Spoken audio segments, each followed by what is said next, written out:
Amados irmãos, boa noite.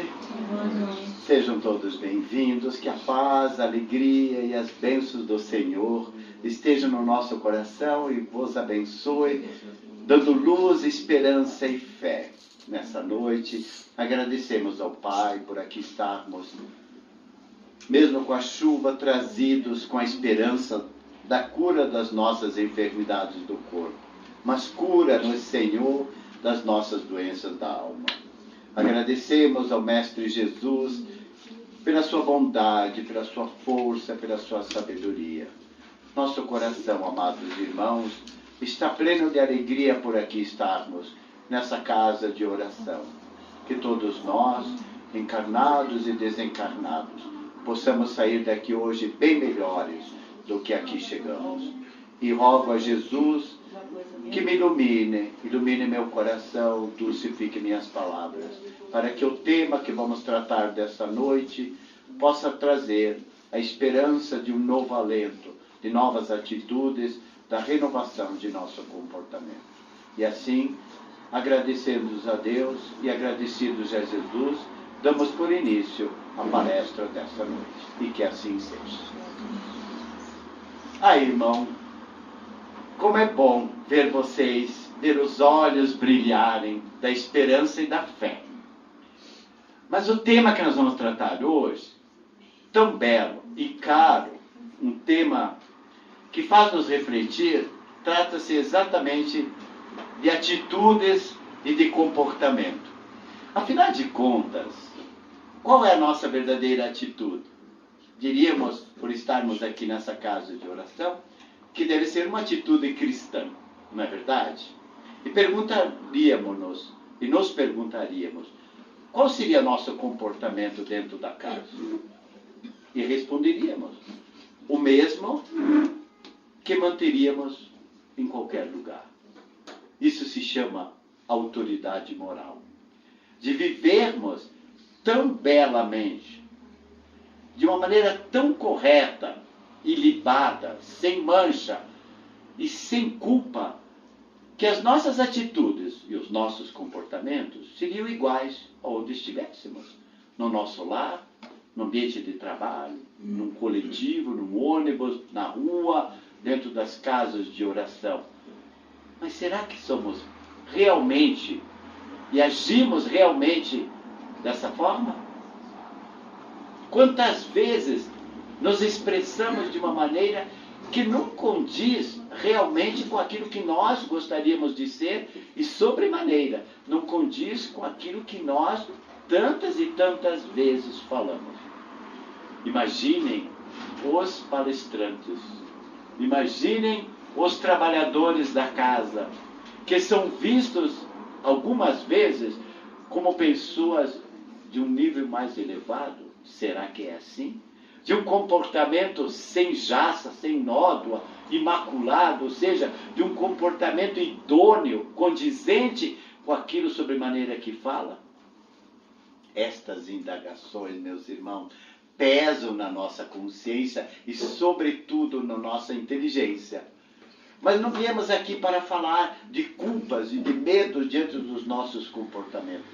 Pelo contrário, vamos discorrer exatamente daquilo que achamos mais condizente com aquilo que está calcado no Evangelho, calcado na doutrina que estamos seguindo e que já é parte da nossa fé e da nossa crença, para que gradativamente essa doutrina, nos ensinando, também nos ajude a sermos pessoas melhores, a pessoas que praticam o bem com mais calma, com mais serenidade, porque o bem já não é um dever que pesa, o bem já é uma atitude correta de comportamento.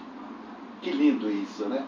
E gradativamente nós que carregamos no peito, não a cruz, mas carregamos as marcas de sermos cristãos, antes de dizermos que somos espíritas.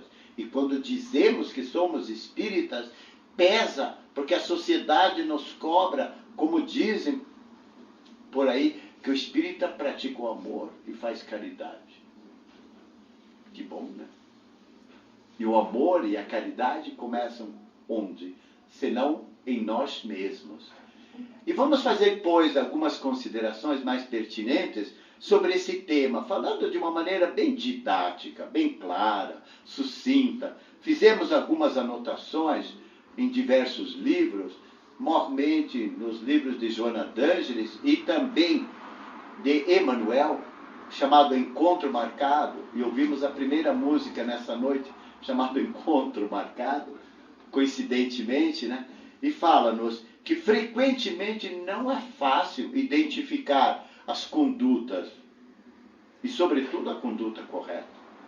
Não identificamos em nós, porque ainda somos imperfeitos e fracos, e tampouco identificamos em algumas pessoas do nosso convívio. E ficamos nesse embate entre o dever e a vontade. Dever de cumprir uma atitude o mais correta possível e a vontade de sermos melhores.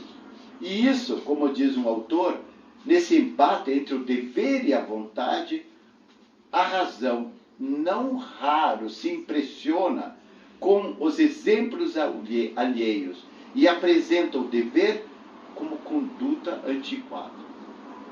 Interessante isso. E surge a ideia de que se todos fazem, então esse é o dever e o comportamento a ser seguido. Perguntamos-nos mais uma vez, será que é assim que sucede? Será assim? Porque todos fazem? Nossa, como devemos pensar nisso? E nosso compromisso é sempre a superação dos velhos hábitos, dos velhos vícios, como está dito por Jesus no Evangelho, de deixar o homem velho, a mulher velha de lado, para assumir o homem novo, o homem que se renova, a mulher que se renova a cada dia, a cada instante, sem culpa, achando que pela sua vontade, acreditando que o dever assim fica mais leve, começa a mudar. Mas afinal de contas, a pergunta que é, mas o que é o comportamento? E ele, numa definição, diz, é resultado do nível individual de consciência de cada ser. E a consciência é onde está escrito a lei moral. Está lá no livro dos Espíritos. Onde está escrito, né, a conduta? Senão, na nossa própria consciência. E essa conduta é que nos chama.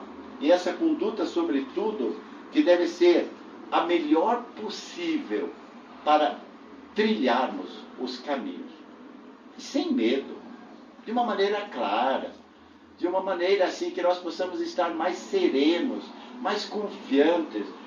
Temos ouvido assim muitas pessoas, até num desabafo, nas conversas fraternas, trabalhamos em outras casas, diz assim, mas irmão, eu já estou mudando, já estou bem melhor, já não faço mais o mal. Ao que a doutrina sempre nos diz, ótimo, você já não faz mais tanto mal, mas faça o bem, e faça o bem com mais amor, e faça o bem mais constantemente, para que assim, o bem dentro de você comece a ficar tão natural, que aquilo passa a ser um verdadeiro hábito. Aristóteles, e tantas vezes já nos referimos, disse-nos que o pensamento, que é aquilo que nos conduz, e nós, espíritos, não esqueçam que todos nós somos espíritos, não se assustem, e que estamos vivendo hoje como espíritos uma experiência na carne, vivendo essas experiências, algumas mais alegres, outras mais sofridas, outras mais carregadas de culpas, de medos, de ansiedades, outras mais libertas. Então diz Aristóteles que esse pensamento que tanto passa na nossa mente vira palavra. E a palavra é o que nós já alimentamos no pensamento e expressamos. Verbalizando, dizemos aquilo que nós somos. Mas, se pensamento vira palavra, a palavra vira ação. E ação é exatamente aquilo que marca a nossa conduta. De pensamento, de palavra e de ação, vai criando em nós os hábitos. E de tanto repetirmos esses hábitos, vão virando caráter. E caráter gera o nosso destino. Caráter é exatamente aquilo que nós somos. Agora, sabemos que trazemos do pretérito tantas coisas ainda a trabalhar, mas esquecendo-nos daquilo que nós já fomos, e tantas vezes não queremos realmente saber, mas os sinais são evidentes que há tantos elementos ainda dentro de nós a mudar, que os pensamentos, e que vêm a cada instante, podem ver que enquanto vocês estão me ouvindo, vocês já foram para casa, já voltaram, já pensaram em tantas pessoas, já fizeram referência a outros fatos, não é verdade? Porque, como já dizia, há mais de 3.000 anos, nossos irmãos ancestrais são macaquinhos que pululam dentro do nosso cérebro e que incontroladamente vão nos guiando e fazem com que nossas atitudes nem sempre sejam as melhores. Acreditamos, irmãos, que atitude é mental, é aquilo que nós elaboramos, e comportamento é aquilo que nós praticamos. Então, numa escala crescente, poderíamos dizer que o comportamento adequado é o que se exige de todos, não é só para os espíritas e cristãos, mas é para todos, começa exatamente calcado no Evangelho e calcado na doutrina que nós seguimos. Hoje, estando aqui, alguns já simpatizantes, alguns que são ainda de outras denominações e que nós respeitamos, não importa a doutrina, não importa a sua crença, o importante é que você crê no Evangelho e que você segue a doutrina, e toda a doutrina ela é límpida, ela é como uma fonte, e que nós a manchamos com nossas imperfeições. Mas quando o Evangelho e a doutrina que nós seguimos sai da nossa mente para entrar no nosso coração, ela vai produzindo efeitos assim que gradativamente vão nos transformando. Primeiro, dá um entendimento lógico das coisas. E a doutrina espírita, por ser uma ciência, facilita-nos as pesquisas. Por ser uma filosofia, possibilita-nos a reflexão, o raciocínio. E por ser uma religião, como vem da origem da palavra, nos religa a Deus. E nessa tríade de ciência, de filosofia e de religião, é que faz crescer em nós o chamado entendimento, que é decorrente do próprio raciocínio lógico. E pelo conhecimento, vai nos trazendo uma responsabilidade consciente.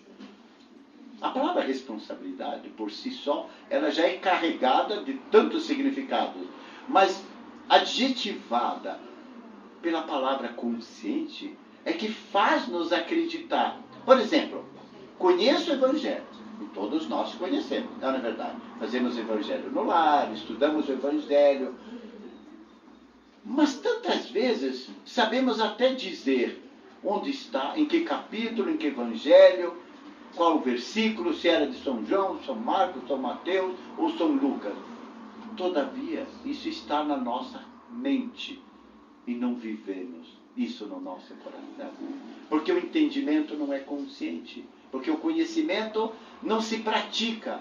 Então, quando criamos essa possibilidade de conhecimento e da responsabilidade consciente, nós passamos por uma outra etapa para alterar a conduta para melhor. Isso não é comportamento? Quando começamos a alterar nossa maneira de falar e nossa maneira de agir, porque já pensamos mais corretamente, nós começamos a mudar a nossa conduta.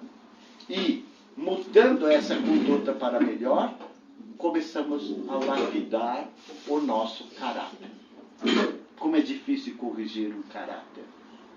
E o caráter vem da lapidação de dentro para fora. E quando? Quando você começa a se autoconhecer.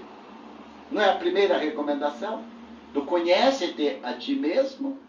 Para se autoconhecendo, você vê aquilo que deve ser transformado. E aquilo que você vai transformando e transformando para melhor, vai mudando sua conduta.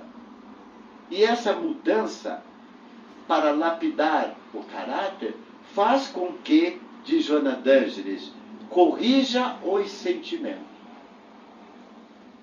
Tem tantos livros, como de Hermance Dufour, Escutando os Sentimentos. Leiam, por favor. A cura pelos sentimentos, ou vivendo as emoções, vivendo os sentimentos, é aquilo que está íncito dentro de nós. E nós não devemos jogar nada fora. Nós já passamos pelas fases primeiras das nossas reencarnações, dos instintos, dos sentimentos, das emoções, para chegarmos a essa racionalidade, a esse entendimento, a essa correção primeira das nossas condutas e das nossas atitudes, para que, corrigindo os sentimentos, começamos a orientar as emoções, e orientando as emoções, nós consigamos transformá-las mais saudáveis. Que lindo isso, né? Vou repetir. Corrigir os sentimentos, orientar as emoções para torná-las mais saudáveis. E isso, meus amados irmãos, é um exercício contínuo. É um exercício de todos os dias. Não adianta. Para quê? Para um exercício de renovação.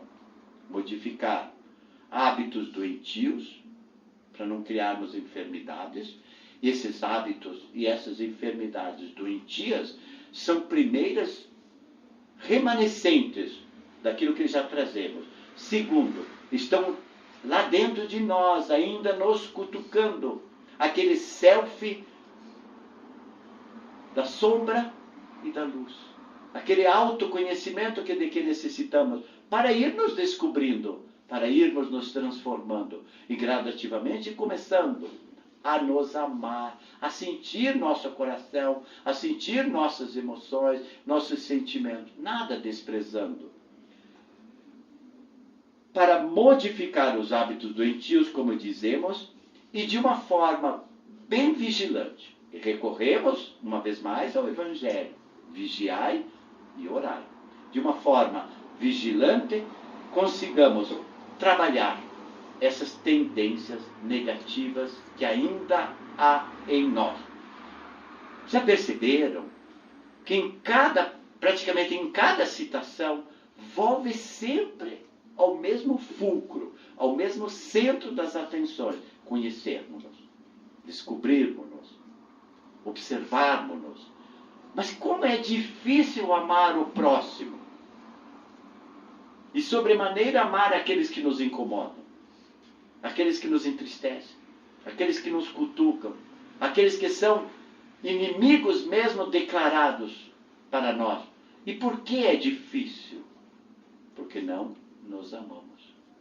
Quando efetivamente nós nos amamos, porque já nos descobrimos e vamos nos transformando, aquele amor modifica, ele se torna mais calmo, mais sereno, mais abençoado. Vejo aqui pessoas bem jovens, graças a Deus, todos vocês são bem jovens, jovens em ideias, jovens em espírito, podem estar marcados na idade, não importa, mas lá por dentro está um espírito jovial, um espírito alegre, um espírito simpático, um espírito acolhedor, que trabalha com a mansuetude, que trabalha com a bondade, que trabalha com a afetividade.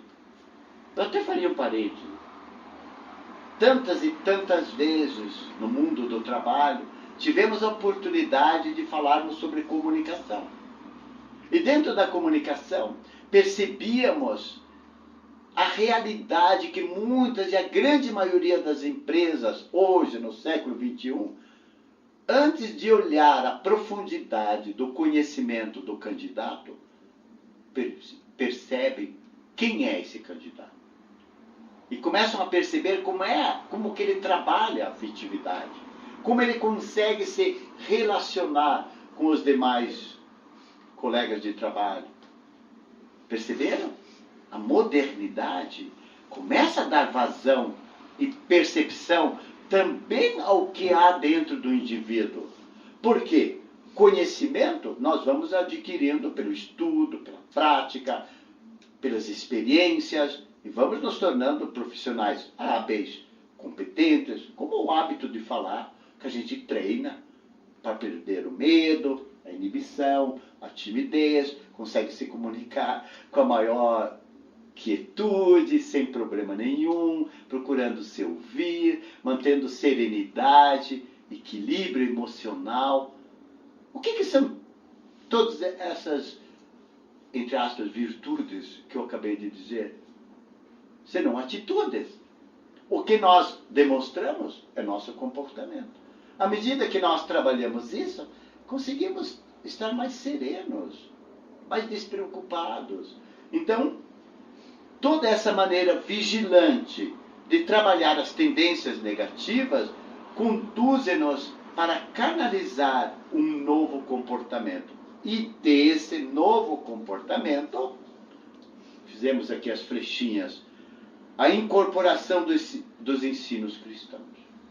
Incorporando, internalizando conhecimentos e ensinamentos, nós já começamos a senti-los e a vivenciá-los. E se os sentimos e os vivenciamos, então agimos de uma forma bem mais natural. É a nossa expressão, eu te amo, é muito mais bela. É carregada dos sentimentos e da veracidade daquilo que você está dizendo, porque você já sente, você vive com você. Que lindo olhar para vocês e perceber o pensamento, o raciocínio, que vocês estão se conduzindo para uma nova reflexão. Mas esses ensinamentos cristãos, para que servem? Para tornar o ser eu, mais dócil. Nossa, que bacana, né? Mais dócil, menos prepotente, carregado com mais humildade, mas não a humildade tola, é a humildade sábia, que não tem a prepotência, nem a arrogância, nem o orgulho, nem vaidade e nem a pretensão de ser melhor. Por isso é menos prepotente. Simples de coração. Queridos, está no Sermão do Monte. Bem-aventurados os puros, e acredito que os puros são os simples, de coração, porque verão a Deus. Mas para ver a Deus, precisamos ter mente limpa, ser simples de coração, para que nossos atos não sejam carregados da hipocrisia, da falsidade, para não sermos sepulcros caiados, não sermos, como diz o adágio popular, belos por fora, pão borolentos por dentro. Que lindo! Não, que real, que enfático, para nos dizermos, sermos mais simples de coração, cordatos, ou seja, não recalcitrantes, mas pessoas que têm flexibilidade, não são duras, não são empedernidas, coração de pedra, mas que são cordatas, acessíveis, flexíveis, maleáveis, para sermos mais mansos, mais amigos, mais solidários. Que lindo isso, né, meus irmãos? E tudo isso, podemos dizer, mas não é uma tarefa fácil. E por não ser fácil, é que nós aceitamos esses desafios para sermos melhores. Saindo um pouquinho desse viés de atitude e de comportamento, lendo um livro fantástico de Emmanuel, Chico Xavier, chamado Encontro Marcado, ele nos intitula num capítulo Quando o Erro Apareça. E o que acontece? Esse erro, diz-nos Emmanuel, surge comumente para todos nós um instante de reconsideração dos próprios erros, em que bastas vezes, ou seja, inúmeras vezes, experimentamos dolorosa impressão de autofalência. Queridos, Isso é muito sério. Emmanuel nos chama a atenção, como se nós nos sentíssemos já falidos pelos erros, pelos tantos erros. Aí percebemos a figura insígne da bondade do Mestre, olhando para a mulher dita pecadora, que a trouxeram diante do Mestre e perguntou, como dissesse, o que está fazendo aqui, mulher? Ele não condenava ninguém, mas os homens, cheios de rapina e de maldade, com as pedras enormes na mão, porque as tinham também na alma e no coração, estavam prestes a apedrejar. E o Mestre, carregado de verdadeira atitude e de comportamento. Observe como há coerência nessa passagem da mulher adúltera. O Mestre, com a atitude da mais correta e libada, nos exemplificando, virou-se para as pessoas e disse-lhes, quem não tiver nenhum pecado, atire a primeira pedra. Por conhecer a alma e o íntimo de cada um deles, e saber que lá diante deles haviam homens que mereciam há muito tempo também serem apedrejados, antes de inculcar a culpa nessa pobre mulher, os indagou. E abaixou-se para escrever na areia, na terra. Mas escrever o que, meus irmãos? Escrever exatamente as atitudes ignóbeis, vis daqueles que queriam apedrejar. E quando eles perceberam, no estado de consciência, e conseguiram ler o que estava escrito, o que o Mestre escrevia, é que um a um foram se retirando. A começar pelos mais velhos, pelos mais rabugentos, pelos mais experientes, e aqueles de quem deveria partir o exemplo. O que aconteceu? O que aconteceu? Foram os primeiros a se evadir. É a verdadeira atitude de escapismo. Não posso condenar. Quando Jesus levantou seus olhos, olhando para aquela mulher, lhe perguntou, onde estão aqueles que te acusam? Foram-se, Mestre. Ninguém te condenou? Então eu também não te condeno.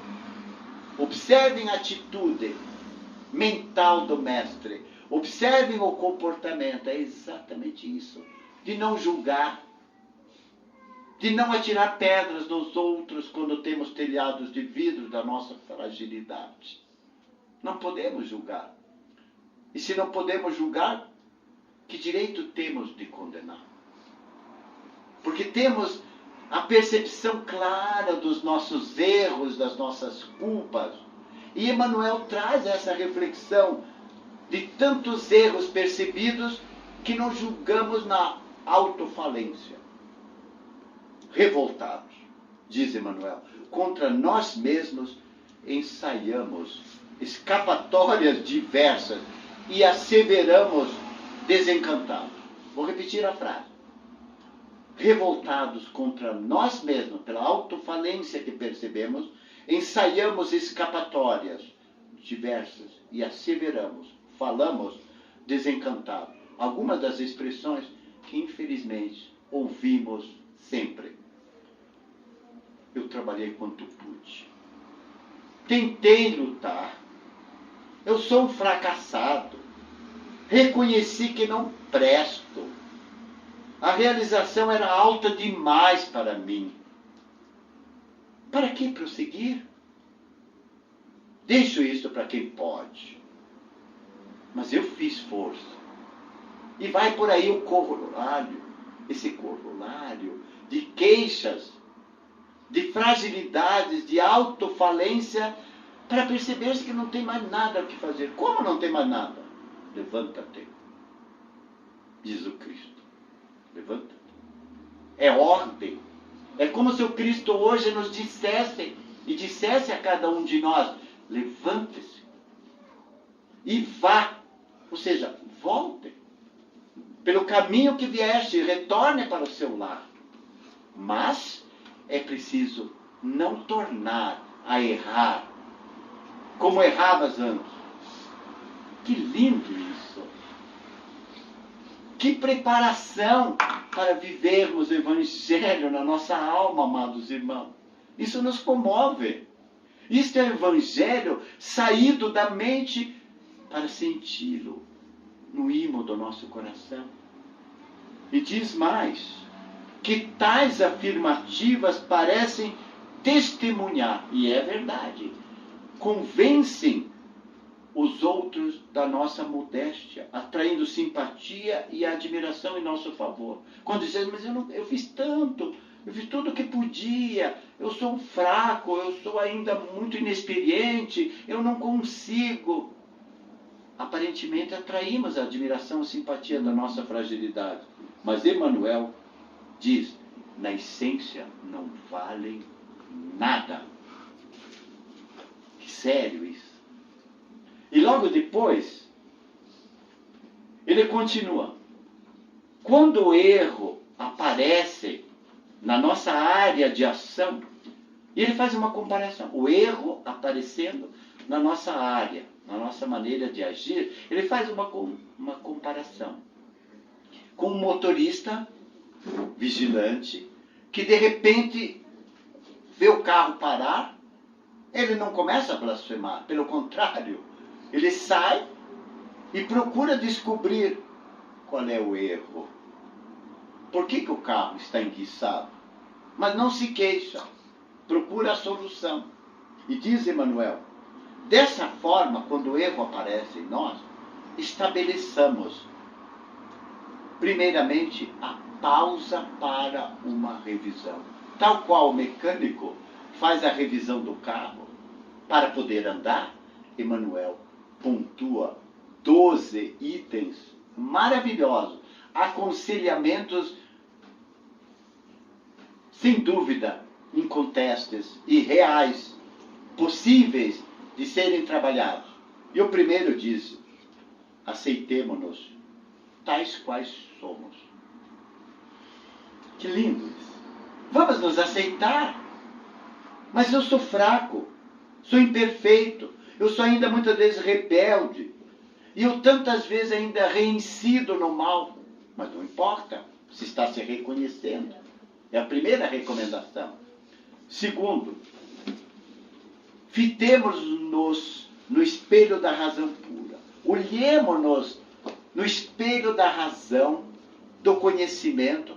Para nós nos burilarmos e nos conhecermos, precisamos, antes de mais nada, nos olharmos no espelho, nos reconhecendo, nos percebendo e vendo quem nós somos. Mas eu sou fraco, sou imperfeito, estou cheio de imperfeições. Algumas vezes sou rebelde, recalcitrante, já não trato muitas vezes tanto bem as pessoas como deveriam, mas você já começou o primeiro passo, a se reconhecer. Depois, pela racionalidade, pela percepção de que você sentiu, você vai para o terceiro momento. Raciocínio. Pense. Perceba-se. Quarto, observe seus pontos vulneráveis. No mundo corporativo falam dos pontos fracos. Emmanuel diz os pontos vulneráveis, em torno dos quais as nossas faltas mais aparecem. Mas, queridos, nós não somos só pontos vulneráveis. Nós temos habilidades, nós temos competências, nós temos tantas qualidades inatas dentro de nós e que ainda estão mergulhadas na nossa falta de percepção, é que nos reconhecemos sempre, como dissemos há pouco, fracos, imperfeitos e cheios de erros. Quinto, a partir disso, verificamos claramente em nós aquilo que desaprovamos nos outros. Se costumeiramente ouvimos dizer que o que mais enxergamos nos outros é exatamente o que mais tem dentro de nós, não é assim que a gente ouve? Quando você começa a criticar demais, a ver demais, a ouvir demais o que há nos outros, põe o espelho na sua frente. E você perceberá que isso está muito claro ainda dentro de nós. E ele diz: não assumamos nenhuma tentativa de evasão, porque já nos conhecemos. Essa tentativa de escapismo, de desculpismo. Ah, mas eu não consigo. Eu não sou tão prático quanto ele e ela. Eu não tenho todo o estudo de que o outro tem. Isso se chama desculpismo. Desculpas, como diz no jargão popular, desculpas esfarrapadas, que não têm nexo e que não levam absolutamente a nada. 7. Anotemos as nossas necessidades morais. Quais sejam? Percebamos, pelas doenças da alma, que nós temos necessidades morais ainda, sem esperar que alguém nos aponte. Que isso é feio. Não. Isso dói. E como dói ouvir do outro a realidade que está em nós. Concorda? Como dói passar pelo crivo, não da acusação, mas da percepção clara que o outro está ainda nos observando e percebendo que temos muita coisa a melhorar. 8. Lancemo-nos à obra restaurativa. Primeiro em nós, depois naqueles que estão conosco. Gandhi não disse? Seja você a mudança que quer ver no mundo. Que sabedoria do nosso irmão, né? Começa em nós a restauração efetiva da obra que nós queremos provocar em nós. Tudo isso é atitude. Tudo isso gera comportamento. 9. Corrijamo-nos com sinceridade. Se já nos percebemos, vamos nos corrigir. 10. Recomecemos o trabalho de auto-reeducação. Educado nós já fomos. Precisamos nos reeducar. Se já nos percebemos mais e nos conhecemos mais, e vamos percebendo que há necessidade de transformação, vamos nos auto-reeducar. 10º. Não pronunciemos a palavra impossível. Napoleão, dizia a história, que aboliu do dicionário a palavra impossível. E a recomendação espiritual, como 11ª, não pronunciemos a palavra impossível. Ou seja, eu não posso, eu não consigo, eu não sou capaz. Vamos adiante, vamos avante. E finalmente, fujamos de perder tempo articulando frases de autopiedade. Queridos, isso é muito sério.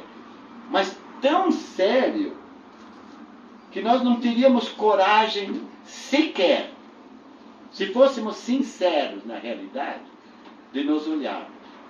Mas a partir do momento que criamos essa coragem da restauração, da reeducação, pelo raciocínio, pela lógica, pela prática, pela percepção, pelo conhecimento, pelo autoburilamento, e deixando de lado os autopiedade, a autocomiseração, o chamar a atenção de si, tirar o foco de mim para colocar o foco na razão, no certo, no bem, no amor, na caridade. Muita coisa, né, meus irmãos? De onde vem tudo isso, meus amados irmãos? Dessa clara consciência de que Joana d'Ângeles também nos diz: encara os obstáculos de ânimo firme, estampa o otimismo em tua alma. Ânimo firme, otimismo, confiança em tua alma, para que não fujas aos teus próprios compromissos perante a vida. Serenidade em nós é segurança nos outros, diz Joana d'Ângeles. Quando você adquirir essa serenidade de pensar calma, serena, mas tranquilamente, você conseguirá criar ao seu entorno a própria serenidade, a calma, a bondade. E uma vez mais, vocês nos olham e nos indagam. Mas isso é muito difícil. E realmente assim o é. E apesar da cruz do Cristo, ele a carregou como testemunho primeiro, para nos exemplificar. No mundo tereis tribulações, tereis dificuldades. E essas tribulações, essas dificuldades estão no bojo de quaisquer explicações que queiramos dar a elas. Uma delas seria das nossas atitudes e dos nossos comportamentos. Tereis tribulações, tereis dificuldades, diz o Cristo, mas tenha de bom ânimo. E Joana d'Ângeles nos diz da mesma forma: encara os obstáculos com ânimo firme e estampa o otimismo na sua face. E para ter otimismo na face, primeiramente precisamos tê-lo no coração. E ela conclui: o sorriso de paz é arco-íris no céu do teu semblante. O sorriso de paz é arco-íris do céu do teu semblante. E dias atrás, ouvimos e lemos no Momento Espírita uma frase que não tem um autor, falando de arco-íris, dizendo assim: o arco-íris, que dura mais de 15 minutos, nós não mais olhamos para ele. Ou seja, nós nos desencantamos com o belo, com o lindo, com o maravilhoso, para focarmos os olhos na tristeza. Se um arco-íris que passar de 15 minutos nós já perdemos a atenção e o interesse, queridos, isso é muito sério. Isso merece uma reflexão nessa noite, para que nós nos enxerguemos como um arco-íris de bondade, porque temos amor no nosso coração. E por que temos amor no nosso coração? Porque o Cristo nos disse: o reino dos céus está em vós. Está dentro do seu coração, meu irmão, minha irmã. E se ele está imanente dentro de nós, significa que Deus está em nós. E se Deus está dentro de nós, por que sofrer? Por que se angustiar?